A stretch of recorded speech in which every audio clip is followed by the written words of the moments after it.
Hello, friends. Welcome back to Rose Tarot and Astrology. I am your host, Mel Rose, and this is the two-card reading for Saturday, February 10, 2024.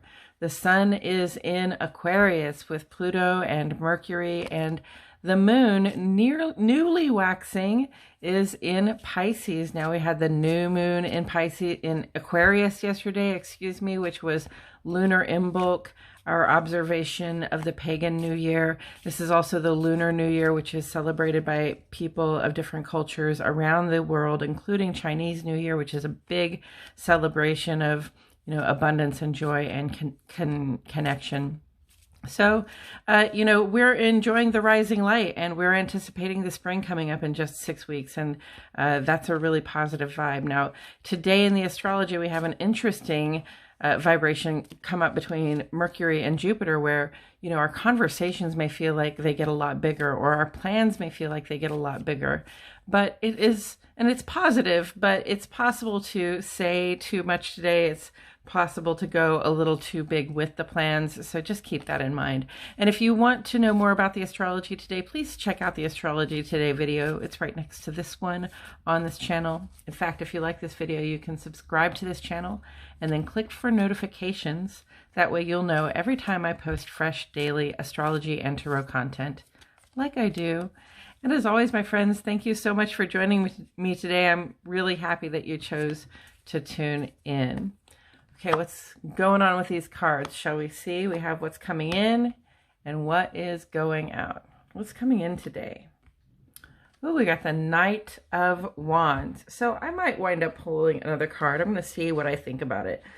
Generally, when I see a knight, I see somebody riding a horse, and I wonder, where are we going with this?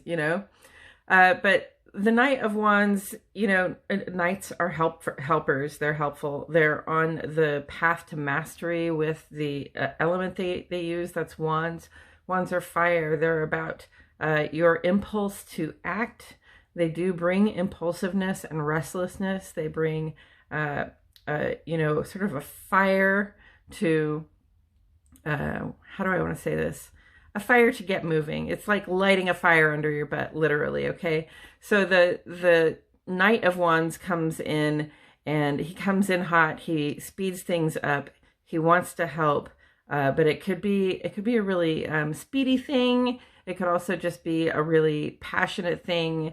And again, he's on the path to mastery, but he is not in mastery, so we have to be careful still. If we have that Knight of Wands vibe around us, wanting to speed in to help because we're passionate about something that's happening, we want to be careful, not to come in sort of too hot, not to become, aggressive when we're trying to be assertive and stand up for what we know is right.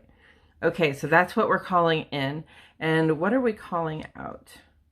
The sun comes in the leaving us in the releasing category. So it's interesting to me that these are both people on horses, right?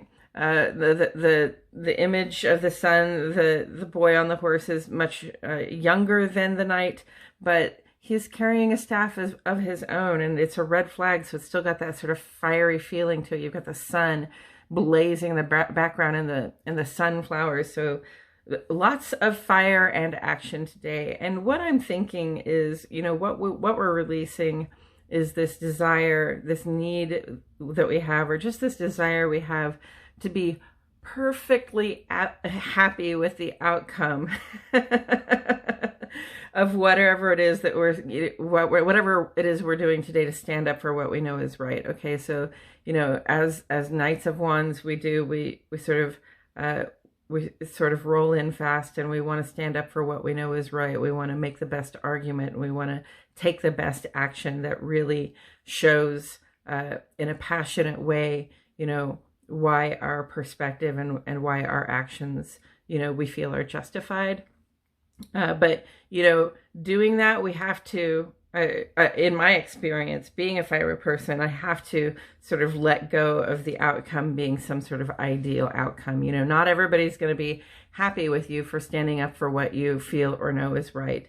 And there often is a blowback from doing that one way or another. So if you think that you're going to charge in and set things right, and it's going to be perfectly great, I really hope that that's the case for you. But whether or not it is, sort of let go of the idea that it's going to turn out perfectly and everybody's going to see your perspective and you're not going to face any conflict or anything like that. Okay.